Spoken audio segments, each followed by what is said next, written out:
Fatos e versões. O que vai impactar a sua vida agora no Café com Política. E hoje nosso convidado aqui no Café com Política é o deputado estadual pelo MDB, Sávio Souza Cruz, que recentemente deixou também a Secretaria Estadual de Saúde de Minas Gerais.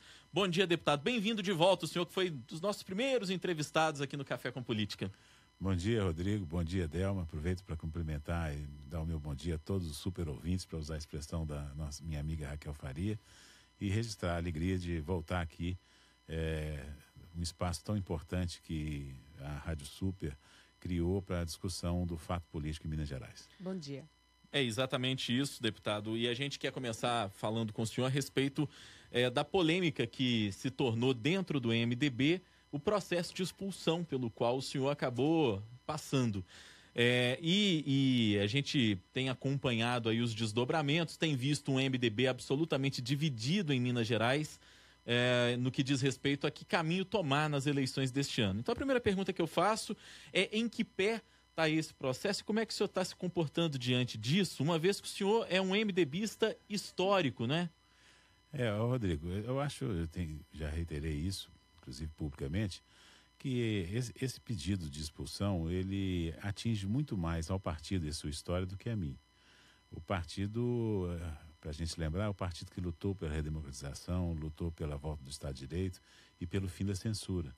Então me parece uma distorção de foco daqueles que entraram com esse pedido do que pode gerar um processo disciplinar e um pedido de expulsão.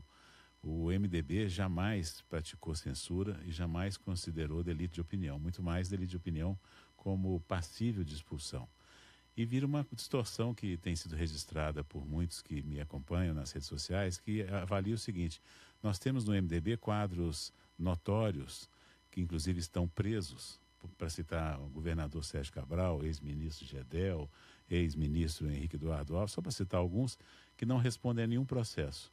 Mas contra mim entraram com processo para responder sobre delito de opinião. Não há nenhum ato meu em desobediência às determinações partidárias, mas me reservei apenas o direito de tornar públicas as restrições que faço à política do governo federal, que, embora dirigida pelo meu partido, na minha opinião, em afronta ao nosso documento fundacional do MDB, que não é a ponte para o futuro, é o documento Esperança e Mudança. É esse que aglutinou e formou os quadros do MDB ao longo de sua história. Deputado, o senhor diria que está havendo uma mudança de pensamento dentro do MDB? Ainda partindo do que o senhor disse, a gente recebeu aqui o deputado recentemente, ele disse que estava havendo uma ditadura no MDB, que antes se tinha liberdade para falar Irã dentro Barbosa, do MDB. que falou Exatamente, isso. Irã Barbosa. Obrigada, Rodrigo. O senhor concorda com essa opinião dele? Realmente o que aconteceu com o senhor e a forma como hoje o partido está conduzindo tudo diante dessa baixa popularidade do presidente Michel Temer, está havendo uma ditadura dentro do MDB? Eu não posso dizer isso porque eu acho que algumas pessoas podem estar com essa visão de querer implantar esse tipo de processo, de restrição, de limitação ao direito dos filiados ter opinião. Mas não posso dizer que isso é uma prática do partido, né? Seria leviando da minha parte. Claro, é inegável que aqueles que assinaram o pedido da minha expulsão parece que tem esse tipo de visão. Mas não sei se esse processo vai prosperar. Eu recebo com muita tranquilidade. Só para reposicionar, Rodrigo, nós conseguimos no MDB uma convergência muito grande na reunião do diretório na última segunda-feira, onde praticamente por unanimidade os 71 membros do diretório votaram pela realização de uma prévia sobre lançamento ou não de candidatura própria, mas deliberaram que essa prévia ocorresse em maio, livrando o MDB de um processo quase que de chantagem. Ou faz tal dia ou eu saio. O senhor está se referindo ao deputado federal Rodrigo Pacheco. Na verdade, o que ficou claro no MDB, e eu tive a oportunidade de falar isso na minha declaração de voto e na avaliação que fiz ao término do encontro. O MDB, de fato, se une em torno da tese da candidatura própria. Isso é assim há muito tempo. Nenhum partido disputou tantas vezes o Palácio da Liberdade como o MDB depois da redemocratização. Nós disputamos todas as eleições que ocorreram de lá para cá com a cabeça de chapa, exceto 2 vezes em que nós lançamos o vice do então deputado Nilmário Miranda e na última o vice do governador Fernando Pimentel. Em todas as outras eleições nós disputamos com cabeça de chapa. Portanto, não há que se dizer que o MDB não disputa eleições. É o contrário, ninguém disputa tanto quanto o MDB, justamente porque o filiado nosso tem uma verdadeira paixão pela candidatura própria. Mas se a candidatura própria é um ponto de aglutinação dos MDBistas, a candidatura específica não é. Principalmente a candidatura específica plantada no nosso partido pelos nossos adversários, como forma de levar o nosso partido para a construção dos nossos adversários. Nós vimos agora na fala da Raquel Faria, sempre tão lúcida, né? O que o deputado Rodrigo Pacheco parece querer fazer é casar com uma viúva, mas não quer levar nem a sogra e nem os filhos. Não tem jeito de ser o candidato do inferno sem abraçar o capeta. Então, o que a gente precisa deixar claro? E agora parece que essa ação, essa forma de agir politicamente do ex-governador, do senador Aécio, sempre desrespeitando os partidos, como tentou fazer com o MDB, parece que ter conseguido agora no PP, que vai caminhar com o deputado Rodrigo, que já se anuncia irá para o DEM. Lembrando que o PP é o partido mais citado, com mais denúncias na Operação Lava Jato. E que, inclusive, ele abriga o único deputado mineiro, ou pelo menos o primeiro que foi denunciado, que é um dos principais apoiadores da candidatura do deputado Rodrigo Pacheco, a quem ele está passando, inclusive, parte das suas bases eleitorais, que é o deputado Luiz Fernando Faria. Então, é preciso que os mineiros tenham clareza e possam saber quem são os articuladores das candidaturas e quem são as pessoas que eventualmente governarão Minas na hipótese da vitória de cada candidato. Então, eu acho que a decisão do partido mostrou com absoluta clareza que o MDB, de fato, se une na candidatura própria, não aceita candidatura específica e, muito mais, rechaça a condição de barriga de aluguel. Nós não permitimos que um cavalo de Troia chegasse com a sua barriga infestada dos representantes do senador Aécio Neves dentro do nosso partido. Isso ficou claro que o partido não aceitará. Deputado, dia 1º serão as prévias, né? Como o senhor disse que teve essa reunião essa semana. O senhor diria que vai ser uma mera formalização de que o partido realmente vai decidir pela candidatura própria? E como o senhor defende que deve ser essa ruptura com o PT? Adelma, eu defendo primeiro que não haja ruptura. O que é importante veja bem, no campo dos nossos adversários, nós estamos falando aqui sobre movimentos do PSDB, sobre movimentos do DEM, movimentos do PP, alguns nanopartidos, para formar um arco de alianças. Do nosso campo, eu espero que o MDB, o PT, agora o Podemos, que tem a liderança do prefeito Medioli, o liderança emergente como o prefeito Calil, o PV, quem sabe o PRB, os partidos que formam a aliança do nosso campo, cada partido desse terá preferência pelo seu candidato próprio. É o nosso caso, mas nós teremos que ter a habilidade de construir uma chapa unificando esse campo para a nossa disputa. Assim como eles vão ter que fazer a deles também, o dever de casa. Lá tem alguns pré-candidatos ao governo, etc. Do nosso campo não funciona assim. Alguém de fora vem cá e fala assim, eu escolhi que o candidato é o fulano. Eu escolhi. Faz um videozinho lançando, um videozinho, aliás, fofo, né? E as pessoas falam amém. Parece que até no campo deles, o servilismo, a sabugice está em baixa. Porque eu já vi, por exemplo, muita reação pela imprensa, inclusive do ex-presidente do partido, o ex-governador Alberto Pinto Coelho, anunciando a sua desfiliação por não coadunar com essa imposição de cima para baixo de uma liderança partidária que tem como objetivo apenas levar o partido para apoiar o candidato escolhido pelo senador Aécio Neves. O senhor destacou agora, deputado, que acredita que esse campo atual que comanda o governo de Minas, ele deva continuar junto. O MDB, o PT, o Podemos, o PRB, o PCdoB, enfim, e outros partidos que hoje compõem a base do governo Pimentel. E aí significaria dizer que o senhor, então, acredita que o nome do governador Pimentel seria o nome natural e que, na opinião do senhor, deveria ter o apoio, por exemplo, do MDB numa continuidade dessa fórmula que venceu as eleições em 2014? Rodrigo, é inegável que quando você está num projeto, aquele que está na cadeira é um candidato natural. Agora, ele não é o candidato obrigatório, nem dele e nem dos partidos que o apoiam, né? Eu acho que no momento apropriado, os nossos partidos vão fazer uma avaliação dos nomes que pleiteiam estar à frente desse processo, mas no nosso campo, não para nos levar para o projeto de outrem, né? E aí, se todos avaliarmos que a melhor candidatura para estar à frente do projeto é do MDB, que a gente escolha o nome no MDB. Nós temos nomes muito fortes. Nós tivemos, inclusive durante as prévias, nós tínhamos lá botões, estandartes, lançando a pré-candidatura do presidente da Assembleia, deputado Adalcléver Lopes, que tem se revelado um articulador político como há muito tempo Minas não tinha, e um articulador que faz pelo convencimento e não pela imposição, como acontece com os nossos adversários.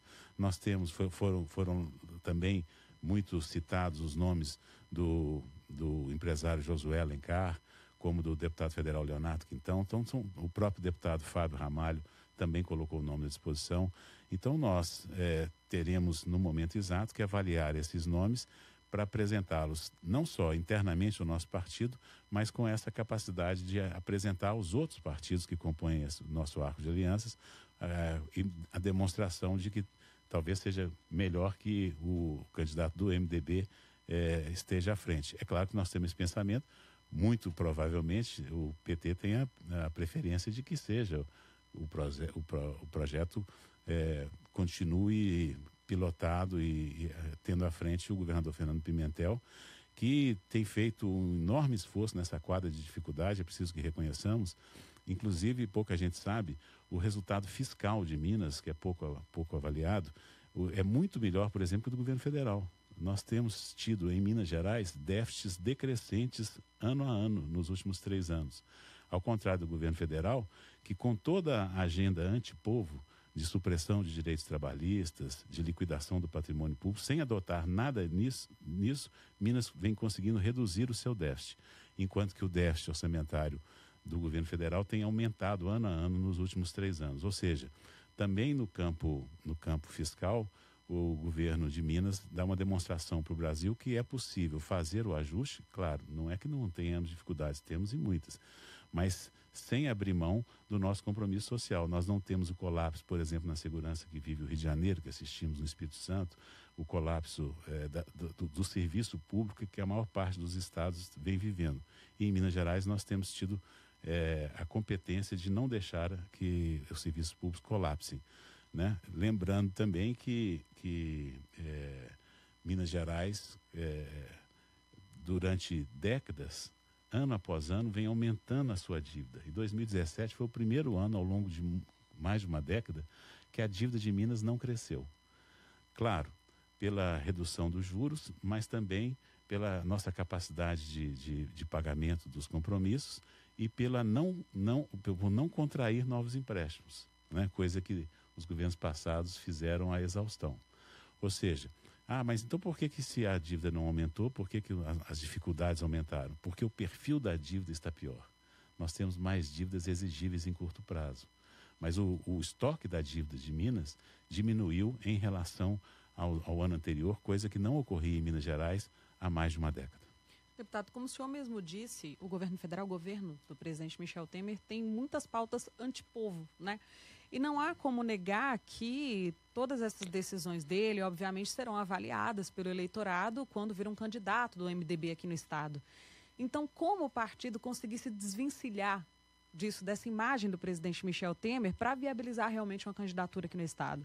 Então, é preciso que a gente tenha clareza, assim, a análise da política e de um partido do tamanho, do perfil do MDB, que ele não é um bloco monolítico. O MDB de Minas não é o MDB nacional.